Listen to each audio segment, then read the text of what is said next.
Hello, আসসালামু আলাইকুম আমার ইউটিউবার ভাই বন্ধুরা, কেমন আছো সবাই? ভালো আছো? আসসালামু আলাইকুম রাহমাতুল্লাহি ওয়া বারাকাতুহু। কি অবস্থা ভাইয়েরা? খবর টবর কেমন আছেন সবাই? কি আলাপ জালাপ চলতেছে সবার? পরিকল্পনা কি সবার? ভাই বেকার ভাইয়েরা বাংলাদেশে যারা আছেন বর্তমানে, শুনেন তো মালয়েশিয়ার অবস্থা ভালো, কিন্তু আসলে ভাই মালয়েশিয়ার অবস্থা ভালো না। মালয়েশিয়া আসার জন্য তো পাগল হয়েন না, ঠিক আছে?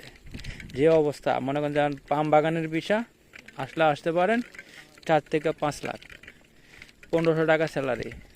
আপনারা বলেন যে জানুয়ারি মাস থেকে ফেব্রুয়ারি মাস থেকে চালু হবে 1700 টাকা স্যালারি, তার কোনো নিশ্চয়তা নাই। যে কোম্পানি ভালো ও অবশ্যই ও 1700 টাকা স্যালারি দিবে, যে ভালো না ও দিব না, ঠিক আছে?